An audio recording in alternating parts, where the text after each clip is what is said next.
ওই সিপিএম এর দালালি করতে এসেছিল, সিপিএম এর দালালি করতে এসেছিল, সিপিএম এর ছেলে হয়ে। আমি তৃণমূল করি না, আমি সিপিএম করে কিছু আমার সিপিএম এর দালালিতে আমার বাড়ি করেছি বলছে। বলছে এইসব বলা বলে তা বাবা সহ্য করবে এগুলো? কি করে বলছেন আপনি বলুন না? পার্টির মধ্যেই থাকে।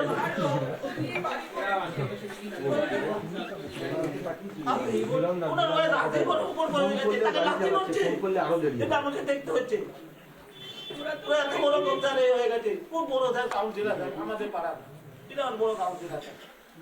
আর বাবাকে রাতে মেরে মেরে ফেলতে থাকে, এই যে ঘুমাচ্ছে বাবা ঘুমিয়ে পড়েছে, আর উঠবে না। আমি চাই না বাবা, বাবা ঘুম থেকে উঠুন, ঘুমিয়ে পড়েছে বাবা। সাংসদ, ভালো করে শুনুন, জরুরি, আমি স্ক্রিনে ফিরব, জরুরি।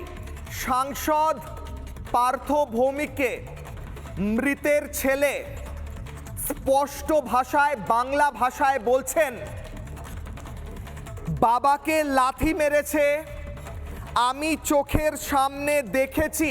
আবার বলছি, বাংলার মানুষ শুনুন, কাউন্সিলর বাবাকে লাথি মেরেছে এমনটা সাংসদ পার্থকে বলছেন মৃতের ছেলে।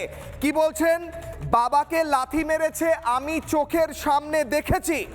অনেক বড় কাউন্সিলর লাথি মেরে বাবাকে মেরে ফেললো, মাটিতে শুয়ে রয়েছেন বাবা, আর উঠবেন না বাবা। এই কথা বলে, কাউন্সিলরের এই ঘটনার কথা বলে মৃতের ছেলে কাঁদছেন পার্থ ভৌমিকের সামনে। বুঝলেন? ঠিক এর পরে পার্থ ভৌমিক কি বললেন শুনুন।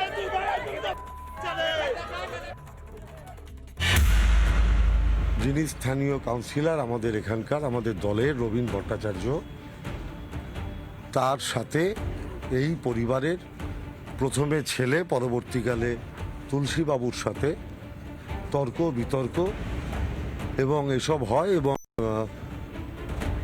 ওনাদের কথা অনুযায়ী ছেলে আমাকে যা বলল, তাতে ওনার বাবাকে আমার কাউন্সিলর চরম অপমানিত করেন এবং দুজনের মধ্যে চরম তর্কাতর্কি, বাগবিতণ্ডা হয়।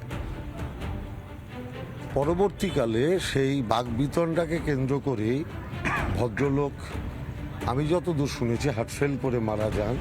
এবং যেহেতু মিউনিসিপ্যালিটি ব্যাপারটায় ইতিমধ্যেই নোটিশ পাঠিয়ে এর মধ্যে মনিটরিং করা শুরু হয়েছিল, তারপরেও স্থানীয় কাউন্সিলর কেন ব্যক্তিগতভাবে জড়িয়ে পড়লেন, এটা অতি অবশ্যই দলের কাছে সঠিক ধারণা পোষণ করছে না, এবং দল সঠিক ধারণা পোষণ করছে না বলেই আমি আপনাদের জানাচ্ছি যে দল রবীন ভট্টাচার্যকে সাসপেন্ড করলো। আমি এই মুহূর্ত থেকে এই কথা আপনাদের বলে গেলাম। পার্থ ভৌমিককে মৃতের ছেলে দাঁড়িয়ে থেকে বললেন, কোট আনকোট, বাবাকে লাথি মেরেছে, আমি চোখের সামনে দেখেছি। অনেক বড় কাউন্সিলর লাথি মেরে বাবাকে মেরে ফেললো, মাটিতে শুয়ে রয়েছেন বাবা, আর উঠবেন না। বেরিয়ে এসে পার্থ ভৌমিক বললেন, আমি ছেলের কাছে শুনেছি দুজনের বাগবিতণ্ডা হয়েছে, অপমানিত হয়ে হার্ট ফেল করে মারা গিয়েছেন ওই ব্যক্তি। ডিফারেন্স, মিথ্যেচার, ডাহা মিথ্যেচার, ক্যামেরায় ধরা পড়া মিথ্যেচার।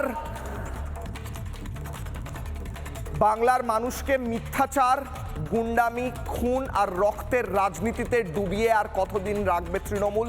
প্রশ্ন করছি আজ আমি, কিশলয় জবাব চায় বাংলায়।